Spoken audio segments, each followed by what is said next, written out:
Do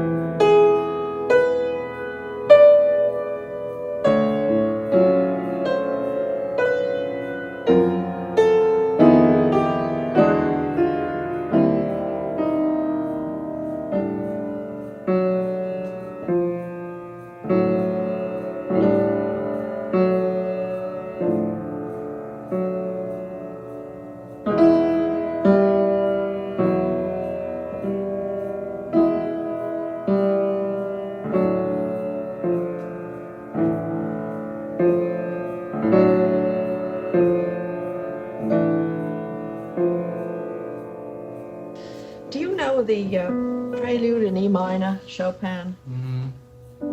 Oh, gosh. It can be very painful. So, do you know the Prelude in E minor, Chopin? Mm-hmm. Oh, gosh. That one. Mm-hmm.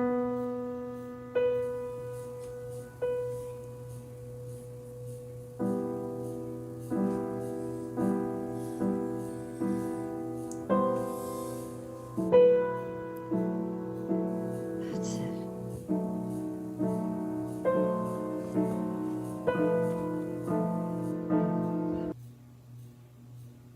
Hey everyone, welcome to Coffee with Will.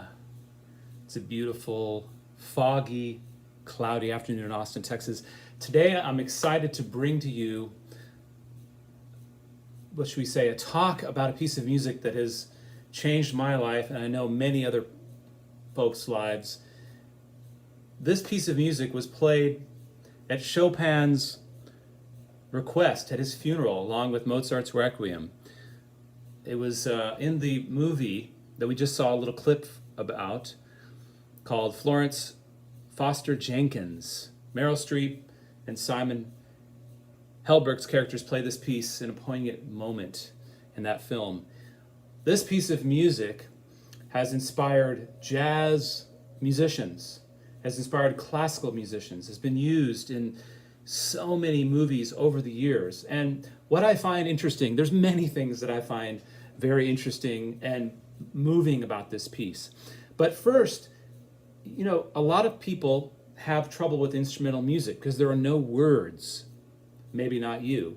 But what does instrumental music mean in the first place? When a composer sits down to write something, what are their intentions? Well, sometimes it's just the beauty of the sounds. And it doesn't have to mean anything. We can leave that up to the receiver. Sometimes there is a specific story in mind. So this piece of music, I want to talk a little bit about what I see in the construction of it. And maybe through watching me take it apart, go under the hood of this piece, you'll listen to it and it will maybe dig deeper into your heart and touch you in a way that hadn't before. I think that it can be a fascinating process and a helpful process to sort of go through it theoretically and talk about the overarching gestures of the piece, the Prelude in D minor, number 4, opus 28, Chopin.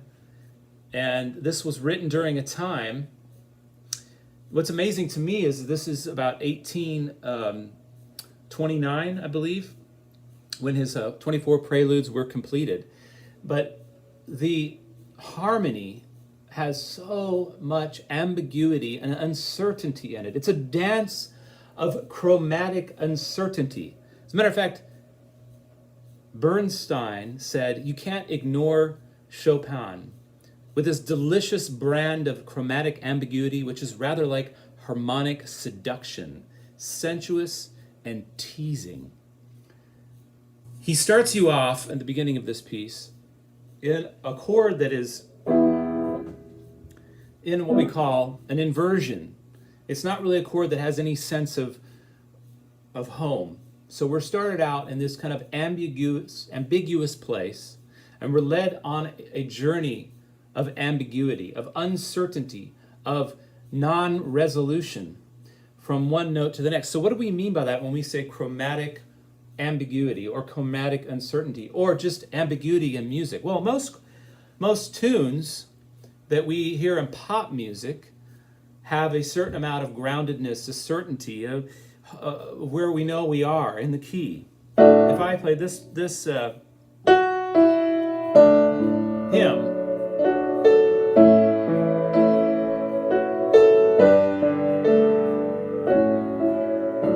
there's a sense of traveling away from the tonal center and coming back to the home. So there's very little ambiguity in that story. One of the things I always find interesting about classical music and jazz is how much ambiguity you can create just by changing one note in the chord. I'll give you an example of how you can do that. And Chopin does this very well in the E minor. So if we're on a D chord, and if I decide to change one note different there, you can see how it completely changes the sound and the mood. What if I change from this to that? That's one note difference. And then one note here, right? So when Chopin does in this, what I see, I'll just give you a quick overview. We've got harmonies that sound a century ahead of themselves in terms of sounding like jazz. You know, you've got a piece where there's this melody. It's not really even a melody. If you strip the melody away, it would be a boring composition. But the melody is interwoven with the harmony. When you put all of the pieces together, it takes you on this journey and it works. A lot of what people talk about, or not people, what we consider to be a good melody is something that can, a melody that can stand on its own.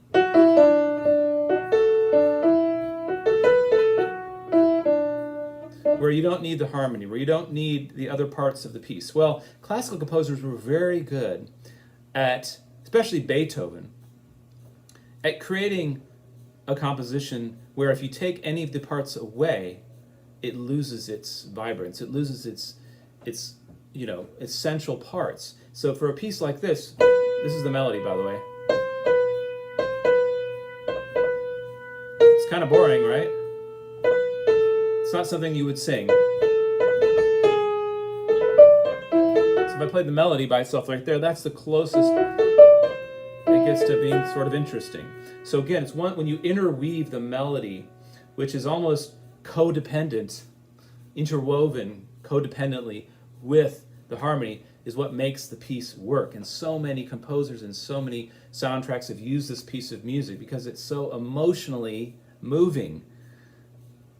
And so this ambiguity kind of happens in, this piece is split up into kind of two sections. There's a beginning section, and I'll show you the music here. Now, if you want to print this music out, I have links below. I have links to many of the things that I'm talking about. And before I move into talking more about the piece, this is something I want to do more of. You know, I'm a musician in town. I used to have a lot of gigs.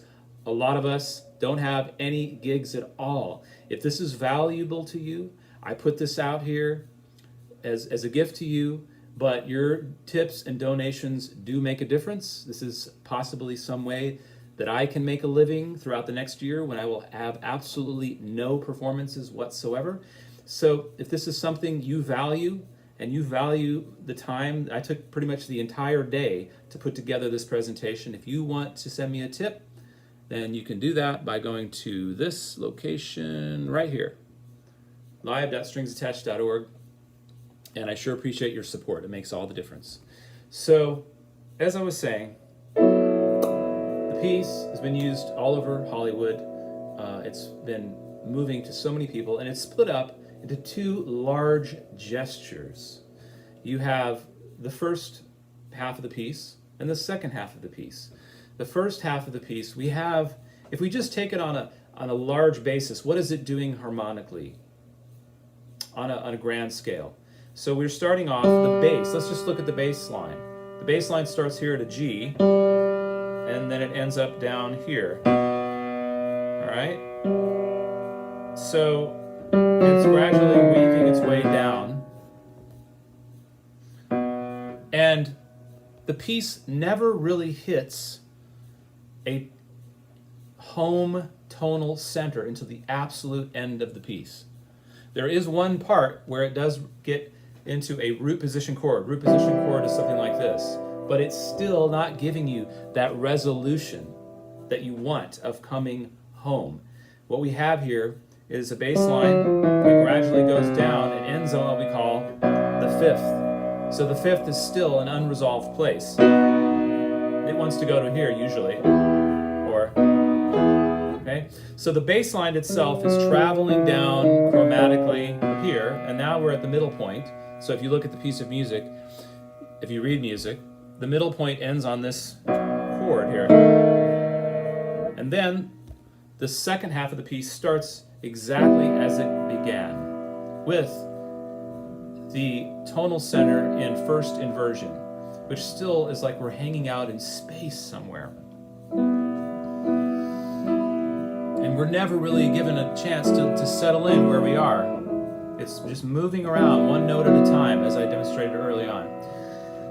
So those are the two grand gestures. And I'm going to actually go through the piece note per note right now and talk about this journey of E minor that goes through so many different keys and so many different what we call chains of suspensions.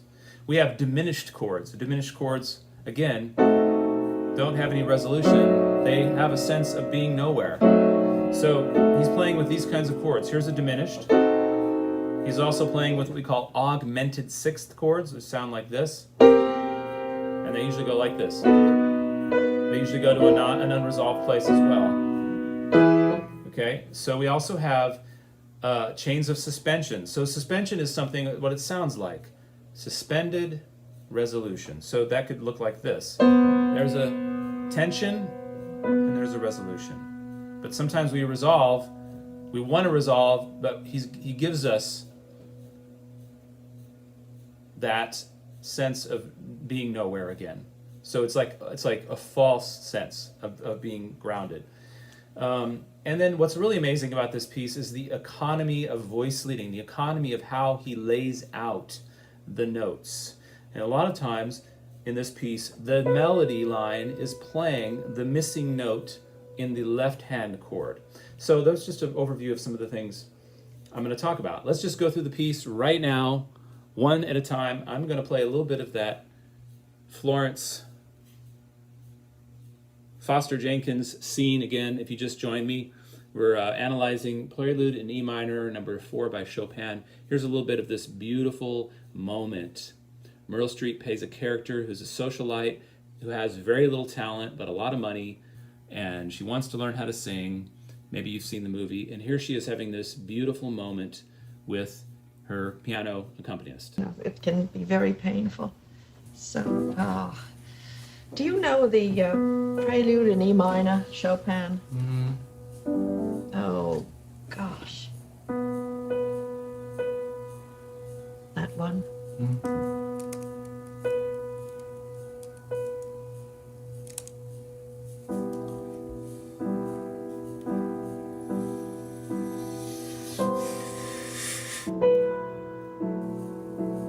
That's it.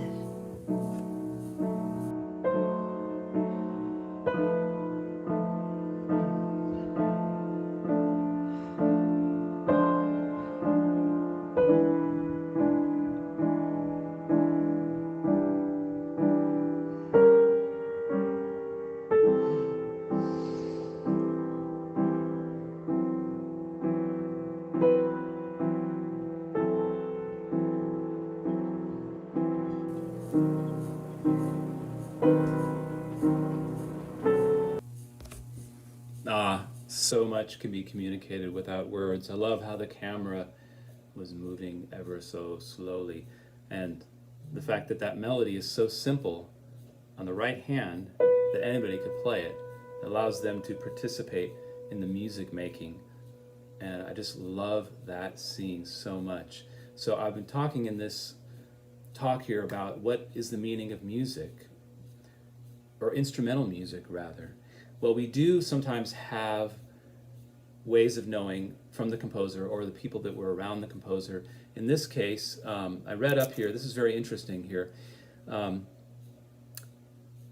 Hans von Bülow called the prelude suffocation due to its sense of despair. In fact, Chopin's last dynamic marking in the piece is sforzando, which means dying away. But the prelude may have once been given a title. According to George Sand's daughter, Solange, who stayed with the composer at the monastery in Majorca when the preludes were written, here's what George Sand says: "My mother gave a title to each of Chopin's wonderful preludes. These titles have been preserved on a score he gave to us. The title score is lost, but Solange did record the names of the preludes, apparently without assigning the names to the prelude numbers. It is believed that the title for this one was 'What Tears Are Shed from the Depths of the Damp Monastery.'"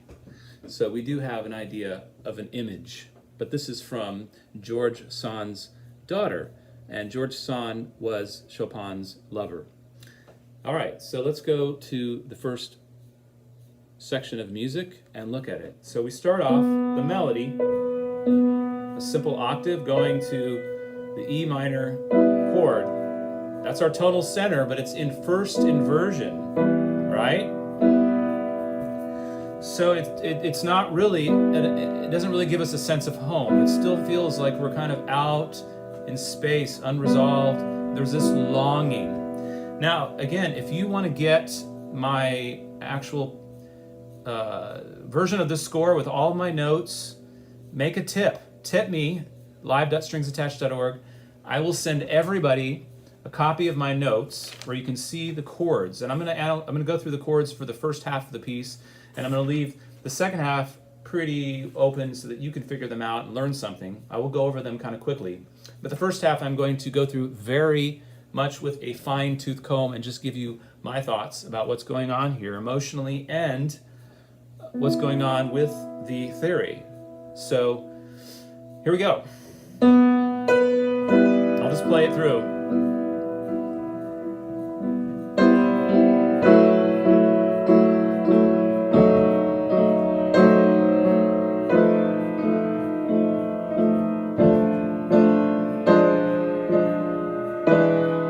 So the first four measures, approximately, we start off on the E minor in first inversion. And as I said, what we have in the bass line is a gradually descending chromatic line that, again, never really seems to end up anywhere that's home. And so on my notes that you can get if you make a tip, or just send me a text or email, you don't have to tip. So we start off on the E minor, and then we're going to go to this next chord. Well, actually, let me mention this. We've got this C note, which is conflicting so much. It's giving us that sense of longing against the B. We call that a minor ninth. So you've got the C and the B, that distance, that dissonance. It's so important to romantic music. Coming out of the classical era, where everything was so controlled. I mean, you didn't have as much of this, you didn't have like these kind of tight chords like this. That kind of dissonance was very uncommon in classical music. Okay, so here we go. So you've got the minor ninth, then resolves to the B in the next second measure. Okay, and so it's again, we're going through a chain of suspensions, a chain of uncertainties, a chain of ambiguity. So even though the melody note resolves to the B there, we're given the next chord is a B7 suspended. So this note right here, which then on the left hand, that resolves to, and we get a little sense of resolution there. Here's bar 3. Now what the heck is that? We've got an F natural and a D sharp. F natural would be the flat 2 in E minor. So just look at the chords here. The second measure, we've got the F sharp in the bass. That's a B7 suspended chord. Then it resolves to a B7, right? And then when we play that C natural in bar 2 at the end, that missing note that is not in the left hand completes what we call a C diminished chord. So we resolve into a, not resolve, but if we move into a very ambiguous chord. Diminished chords can resolve 4 different ways. This chord right here could go to like that. It could go to that. It could go to that. And it could go to that. So it can resolve 4 different ways. So on that second bar, then we go to third bar, we have what we call a flat 5 chord. So it would sound like this. So we come off this C diminished, and now we're on a B7 flat 5. And by moving one note, that D sharp goes down. Now we have what we call a half diminished chord, which sounds like this. Another, and then we got a G sharp. And now what are we doing? We're creating another half diminished chord, which then resolves to E7. I'm going to move into this next part here.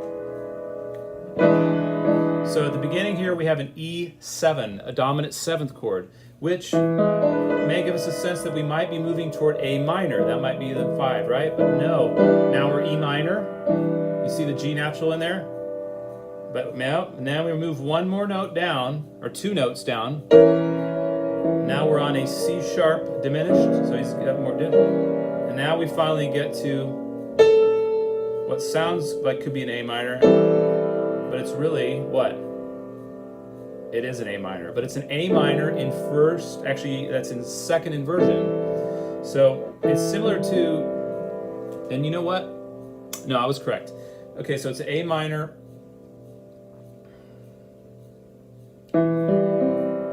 Seven chord, so it's got the 7th in there. Now we go to at the end there. Now we got an F sharp, so we moved one note, and then we've got this major 7th dissonance again at the end of that bar there, the middle bar. F sharp, minor 7 flat 5. Now we're at D. Now we have a D sharp diminished at the end of the 3rd bar on this musical example. Again, the note A is a missing note in the left hand. Now let's keep going here. Now we're on a D7 chord. So that D sharp in the left hand went down a half step. Maybe it sounds a little more like home here, right? But then we've got that dissonant major 7th between the B and the C. Again, it's a great economy of notes. Like the right hand rarely is ever duplicating what's in the left hand.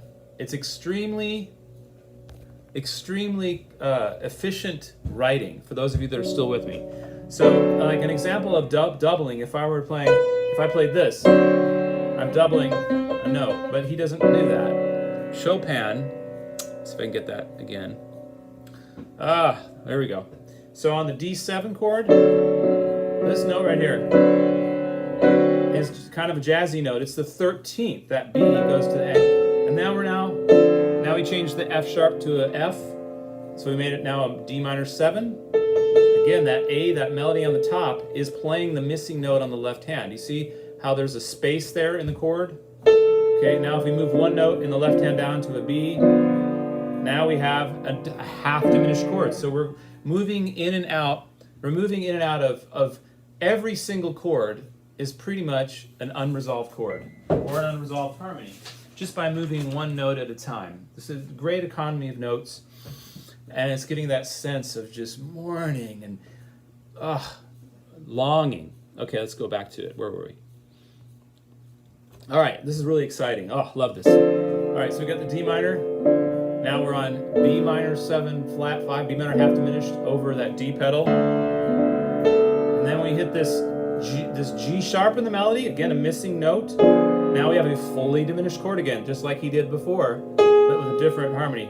Now this is really cool. Now this, since that G sharp is dying, you don't really hear it when you go here. But this is like a 5 over a 1, the 1 being A minor, the 5 being E, and then it resolves here. So this right here is one of the most consonant sections right here. We have an actual A minor, and nothing is really conflicting note-wise in a dissonance way. So there was something I was going to mention. Oh, you know, if I played some of these harmonies out of context, completely just grabbed them and pulled them out of the piece, you would think you're in the 20th century. I just want to back up and just take a break from all the harmonic analyzation. Listen to this. That's a chord. And then here's this chord. You know, these are all chords in this piece from 29, I think. 1829, before any jazz was in anybody's heads. But it's not about vertically how these chords come about, it's how your ear hears them horizontally in time. So you don't really hear it like this. Also, here's another chord that's very popular with jazz musicians, and it's in the piece. This thing right here. Isn't that beautiful? All right, so back to the piece. We're moving gradually. We just ended up here at the this ending here. And then, now we're getting to the 5 chord. But we're not at a 5, we're at a 5 suspension. And then back up to the A minor, which is the what? 4 chord. In E minor, so we're back in E minor. And if you look at the melody notes in the top, again, they are playing the missing notes in the left hand. Okay? Now we've made it through to the middle. The first half of the piece is over there at bar 3, actually 10, 11, bar 12.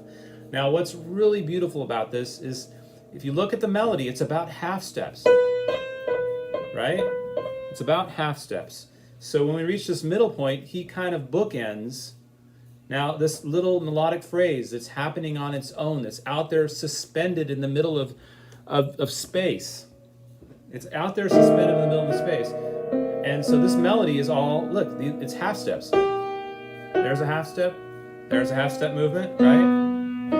And then, check that out. Now we have a what? That's a minor 9th. No, actually, sorry, major 7th. Going to the sharp 9. This would be a sharp 9 chord if we played it all together. But he doesn't put it all together. It's all horizontal. You're hearing it as time goes by. You're hearing it horizontally. What is that? Linearly.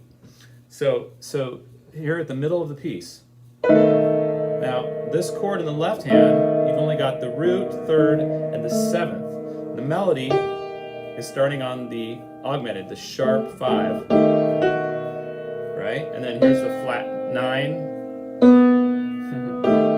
Flat 9 to the 1. Okay, there we've actually duplicated, and then 3rd. But this chord is actually off, so it goes like this. Now it's just the melody by itself. And then we're back at the top, and we're playing it exactly like the top. But what does he do? He does a little something different this time.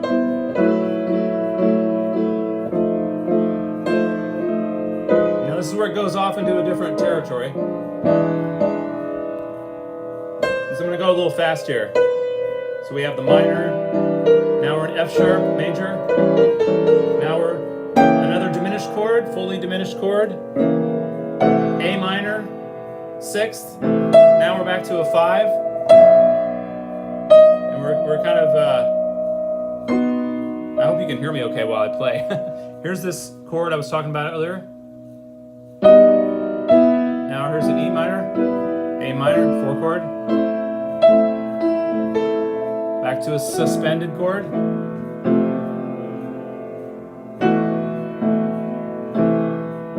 Now here we are, let's play it here at bar 19. Again, it's not resolved, right? We're still up in the air. Here's the 5 chord. Now you might think right here that we would normally go there, right? But what we do is we have our first root position chord. Well, actually, the second root position chord in the piece is right here, and it's what we call a deceptive cadence. Deceptive cadence means like it feels like we're going to go here, right? That's where we feel like it would go. But no, we don't do that, do we? we go. Bar 20. Let's just hear it in context. The sixth chord, which is what we build an augmented sixth chord on, right? Check this out. Okay, so now we got a B flat in there. That made a C7. If we spelled it as an A sharp, that would make it a augmented six. But he spells it as Chopin spells it as a B flat. So we go. We got the sixth chord, dominant seventh, which would normally go to that, right? But now it's going to go to another half diminished chord. And then we got this going to major. Now left hand is spelling out E major and then E minor. Now here's the lowest note that we ever get in this piece. Remember, before at the second half of the piece, it actually went to the 5. Now we're going to hit the B flat in the bass, the lowest note so far. That is an actual augmented sixth chord, right? Augmented sixth chord, the outer notes of the chord move outward like that. So we have it this. So does it do that? Let's find out. So we've got bar 23, we've got augmented sixth. Put my little thing up. All right, and here's the ending of the piece. Whoops, sorry.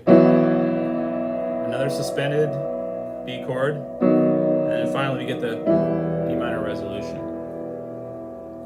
Another thing I wanted to mention was, if you look at the bass line right before the end of the first half, let's see if I can bring that up. You'll see in the bass line it's actually mimicking the melody, how it started. Remember? So look at it right there, bar 10. That's something I noticed earlier. So when you analyze a piece, you start noticing these things. See in the bass line, we've got B, and then C, B, and then C, and then B. That's exactly how the piece starts. Remember? Here's the melody at the top. So a lot of times, composers aren't thinking about these things. Their subconscious puts it all together, and when we go back and look at the piece, we notice these sort of elements that pull the piece together, these common elements, repetitive elements that pull together, that add structure, that add form, right? So he may have not thought that, I'm going to write down, the bass is going to come in, I'm going to bookend it like that. In other words, it may just come out naturally. He might have just channeled it. Now, some of you may argue with me about that. You may think the classical composers knew exactly what they were doing, but we don't really know, do we? I'm getting all kinds of text right here from my daughter. So, again, this was a new thing I'm doing. If you love what I do, if you love this kind of way of celebrating music, of learning a little bit about the history, learning about how my brain looks at it, and if you want to get my actual notes here with all the chords so that you can learn more about this music, and maybe it will be helpful to you if you're a composer or if you're a musician, you want to expand your harmonic language, you want to expand, and use the entire chromatic color board that we have available rather than just 1, 4, 5, 3 chords in the truth. Make a tip below.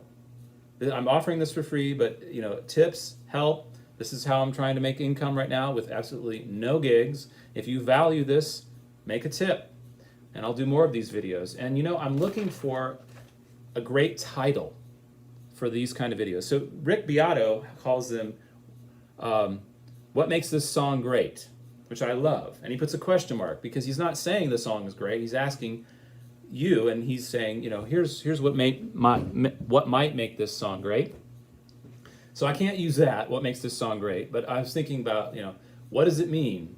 Behind the music, behind the notes, sort of like under the hood, beyond the notes. I need a good title for these videos. Something like, again, what about music? Or everything about music. or everything music, a 2-word title. And if you can help me out, I would be so grateful. If somebody has a brain out there who can put 2 words together that makes sense, of looking under the hood of musical pieces and bringing sort of that musical appreciation class atmosphere where after we go through this, it kind of opens up your imagination and you're hearing the piece in a whole new different way. You know, songwriters do this, and they go through and they talk about how how the song came about, and I find it just incredibly interesting, and it enriches our lives in the time right now when we need more connection. And this is one way that we can have more connection, is meeting here on these electronic forums for the next however long it's going to be, 12 months, 18 months, until we can be free again. So I hope you enjoyed this, and if you want to make a tip or a donation, the link is there, live.stringsattached.org. I will happily send you, to make a tip, the notes that I made, and the links for all the things I talked about in the video are in the video below. Thanks for watching. Be sure if you're watching on any of the forums, Facebook, YouTube, that you click the little bell below, follow me, subscribe, share the video, and it really helps if you make comments below and ask questions, anything. I want to hear from you. I'm looking forward to doing more of these videos. This again has been Prelude in E minor number 4 by Chopin, Opus 28. I only went through the first half to kind of give you the basic overview of what's going on. In the second half, I went through it really fast so that you can go look at it and look under the hood and learn some more about it yourself, because I think it really helps when we ask the questions. You know, why did Chopin do this? What is he doing here? What could it mean? What could these, is it just a random set of notes? Or does it actually mean something? Or is there something going on here craft-wise that might contribute to my understanding of being able to play the piece, to my understanding of being able to emotionally connect with the piece? What do you think? Thanks for watching. 37 minutes in, that's not bad.